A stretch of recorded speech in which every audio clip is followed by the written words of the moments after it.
Wanting और having में बहुत फ़र्क होता है, वांटिंग एंड नीड में बड़ा फ़र्क होता है।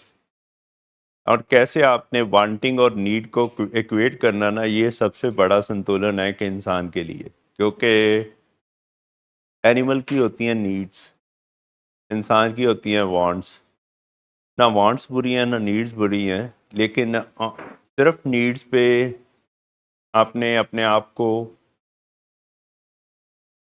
अगर कर लिया तो तब भी गए, और अगर आप वांट्स पे कर लिया तो फिर तब भी गए।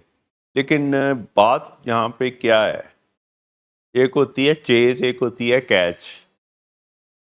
चेज और कैच, एक चीज को चेज करना और एक चीज आपने कैच कर लेनी, हाथ में आ जाना।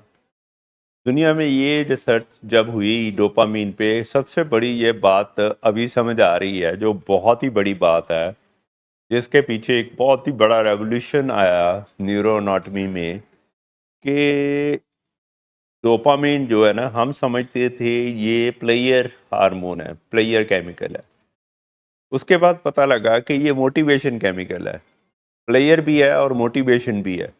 लेकिन तीसरी एक चीज समझ आई कि इसमें एक मोशन भी है।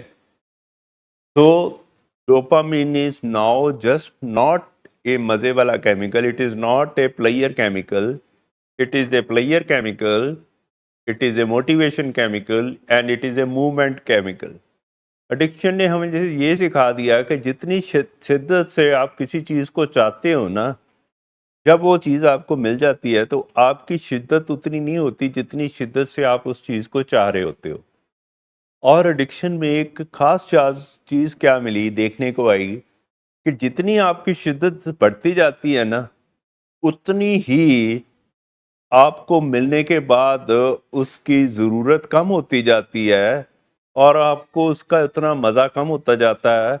And the difference between the शिद्दत which you want and the मज़ा which you get at after getting it, वो डिफिसिट बढ़ता जाता है, डिफिसिट बढ़ता जाता है। अब देखें कितना डिफिसिट इज पेनफुल। ये एडिक्शन की पेन देखें कहाँ से निकलती है। एडिक्शन की पेन है कि जितनी शिद्दत आपकी यहाँ पे थी ना, 10 पे थी शिद्दत, और जब वो चीज़ आपको मिली तो आपके लिए ज़ीरो हो गई। तो कहते हैं ना, जो मिल जाए तो सोना है, ना मिले तो मिट्टी है। बस यही हमारा हाल है कि हमने जिस चीज़ को सोना समझा वो हमारे लिए मिट्टी, मिट्टी भी नहीं, स्वाह निकली। तो ये एक, लेकिन ब्रेन को ये चीज़ रियलाइज़ होने में टाइम लगता है, और इंसान उसी चीज़ को चेज़ करता रहता है जिससे उसकी बर्बादी होती है।